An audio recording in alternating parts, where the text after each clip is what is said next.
Bismillahirrahmanirrahim. Assalamualaikum warahmatullahi wabarakatuh. Perkenalkan, nama saya Andi Husung Hatimah dengan NIM 90400 Jadi di sini saya akan membahas terkait dengan mengukur dan mengendalikan aset perusahaan. Jadi sebelumnya perlu diketahui bahwa aset itu merupakan salah satu komponen penting dalam suatu perusahaan. Nah, aset ini mencakup berbagai jenis sumber daya yang dimiliki perusahaan, mulai dari kas, piutang, persediaan, hingga aset tetap seperti tanah, bangunan, dan peralatan. Pengelolaan aset yang efektif dan efisien pun merupakan kunci keberhasilan suatu perusahaan dalam mencapai tujuannya. Pengukuran dan pengendalian aset bertujuan untuk memberikan informasi yang akurat dan relevan mengenai kondisi aset perusahaan. Nah, informasi ini sangat penting bagi manajemen dalam mengambil keputusan strategis dan operasional. Dengan memahami nilai, kondisi, dan penggunaan aset, manajemen dapat mengoptimalkan penggunaan aset, minimalkan risiko kerugian, serta meningkatkan kinerja perusahaan secara keseluruhan. Nah, pengukuran aset ini melibatkan proses penilaian terhadap nilai aset secara objektif. Nilai aset dapat diukur berdasarkan biaya perolehan, nilai wajar, ataupun nilai likuidasi.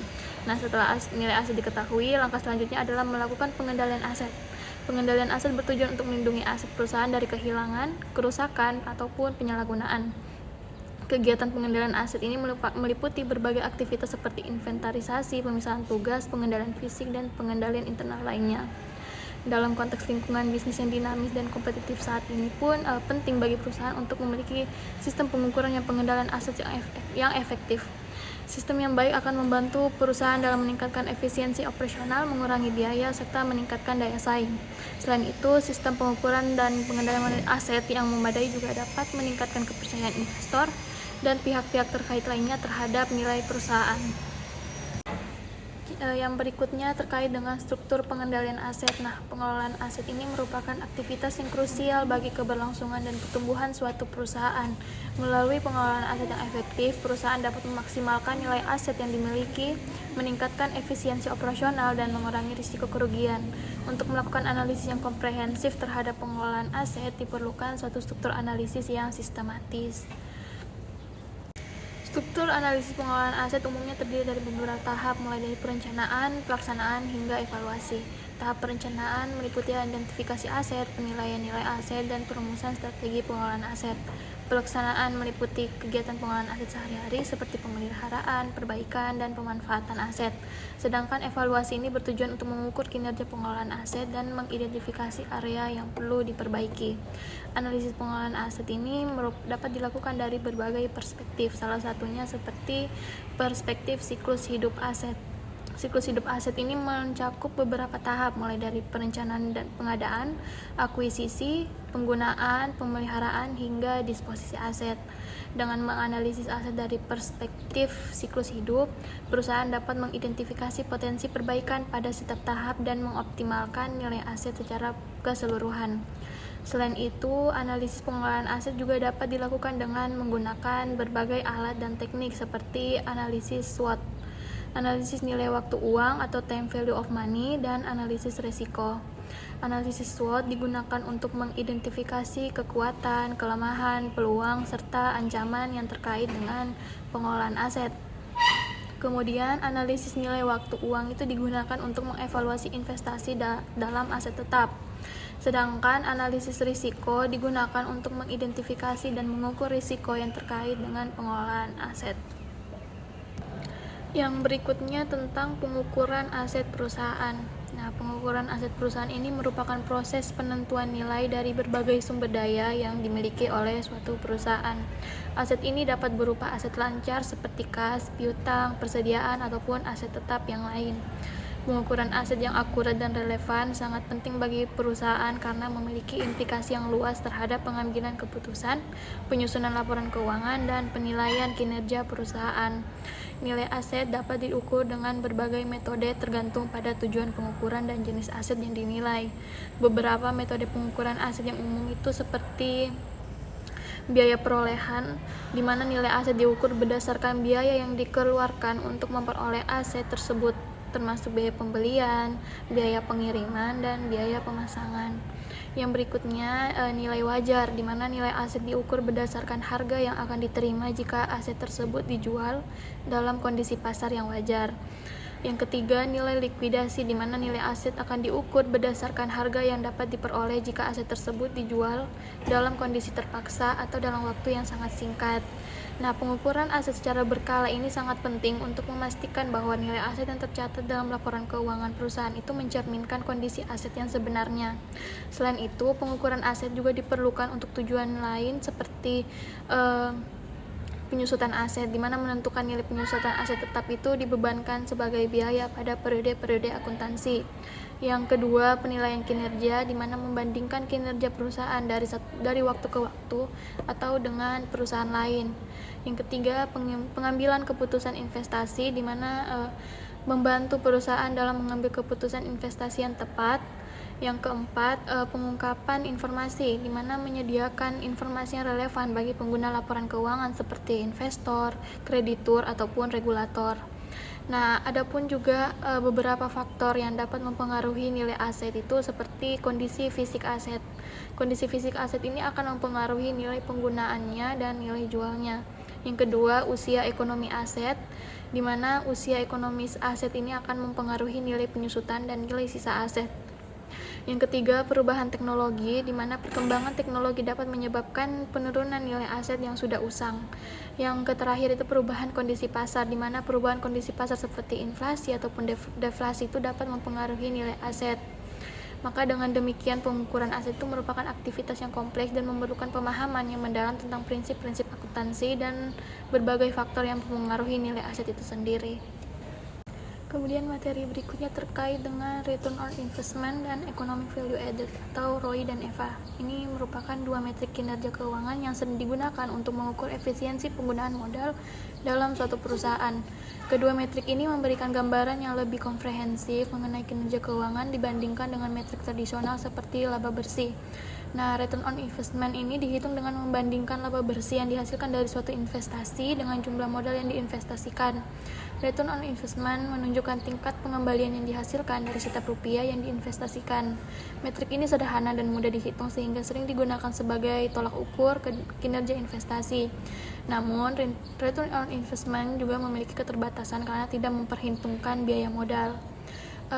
Economic Value Added di sisi lain juga merupakan metrik yang lebih canggih karena memperhitungkan biaya modal dalam perhitungannya. Nah, EVA dihitung dengan mengurangi biaya modal dari laba operasi setelah pajak. Biaya modal mewakili tingkat pengembalian minimum yang diharapkan oleh investor. Jika EVA menghasilkan nilai positif, maka artinya perusahaan telah menghasilkan laba yang melebihi biaya modal, sehingga meningkatkan nilai bagi pemegang saham. Kemudian EVA ini memberikan gambaran yang lebih akurat mengenai kinerja perusahaan dibandingkan dengan Return on Investment karena memperhitungkan biaya modal. Dengan menggunakan EVA, manajemen dapat mengidentifikasi peluang investasi yang menghasilkan pengembalian di atas biaya modal dan menghindari investasi yang tidak menguntungkan. EVA juga dapat digunakan sebagai alat untuk mengukur kinerja divisi atau unit bisnis dalam suatu perusahaan. Jadi baik ROI maupun EVA ini memiliki peran penting dalam pengambilan keputusan manajemen. ROI dapat digunakan untuk membandingkan kinerja berbagai proyek investasi, sedangkan EVA dapat digunakan untuk mengukur kinerja perusahaan secara keseluruhan dan mengidentifikasi area yang perlu ditingkatkan. Kemudian terkait dengan pendekatan alternatif mengevaluasi manajer. Nah, evaluasi kinerja manajer ini merupakan proses yang krusial dalam memastikan keberhasilan suatu organisasi. Evaluasi yang efektif tidak hanya mengukur pencapaian target, tetapi juga memberikan umpan balik yang konstruktif untuk pengembangan diri. Selama ini metode evaluasi kinerja umum digunakan adalah penilaian berbasis target dengan penilaian 360 derajat. Namun seiring dengan perkembangan zaman dan kompleksitas organisasi, pendekatan-pendekatan alternatif mulai muncul untuk memberikan gambaran yang lebih komprehensif mengenai kinerja manajemen.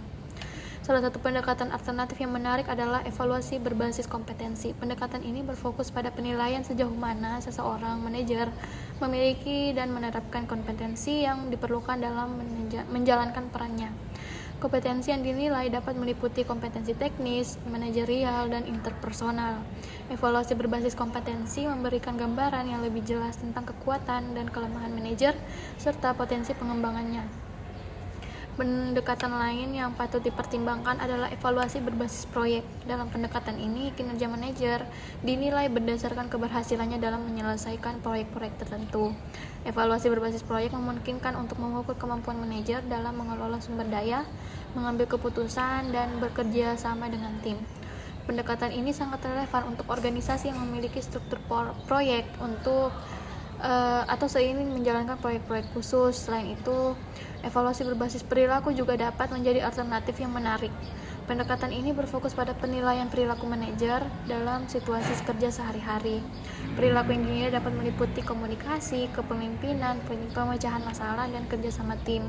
Evaluasi berbasis perilaku dapat memberikan gambaran yang lebih jelas akurat tentang kontribusi manajer terhadap kinerja tim dan organisasi secara keseluruhan.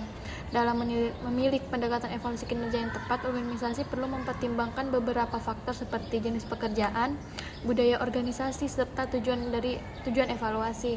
Kombinasi dari berbagai pendekatan dapat memberikan gambaran yang lebih lengkap mengenai kinerja manajer. Selain itu, penting untuk melibatkan manajer dalam proses evaluasi untuk memastikan bahwa hasil evaluasi dapat diterima dan bermanfaat bagi pengembangan diri mereka.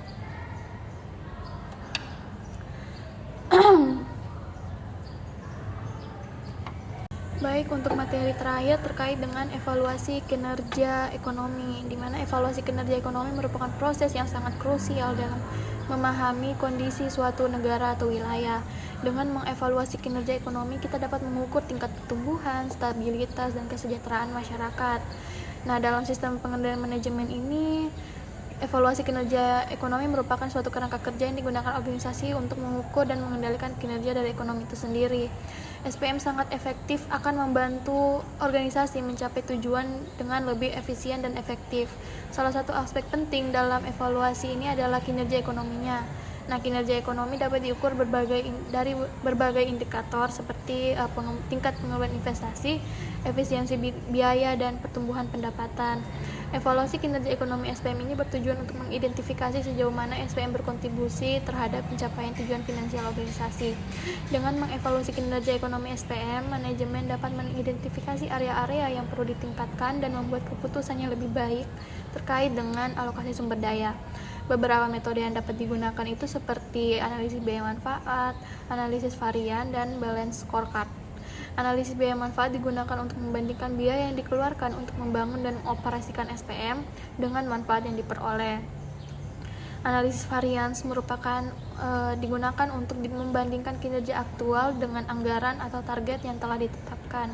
Sedangkan balance scorecard ini memberikan gambaran yang lebih komprehensif mengenai kinerja organisasi dengan mengukur kinerja dari berbagai perspektif, termasuk perspektif keuangan, pelanggan, proses bisnis internal, dan pembelajaran dan pertumbuhan. Nah, hasil evaluasi kinerja ekonomi SPM ini dapat digunakan sebagai dasar untuk melakukan perbaikan pada sistem.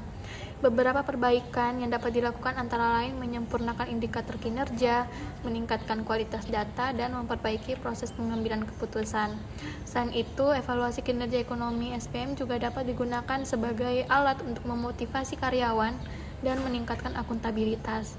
Dengan melakukan evaluasi kinerja ekonomi SPM secara berkala, organisasi dapat memastikan bahwa sistem pengelolaan manajemen yang digunakan itu tetap relevan dan efektif dalam mendukung pencapaian tujuan organisasi. Evaluasi kinerja ekonomi SPM juga dapat membantu organisasi untuk lebih adaptif terhadap perubahan lingkungan dan bisnis yang dinamis. Sekian dari saya, terima kasih. Syukron. Wassalamualaikum warahmatullahi wabarakatuh.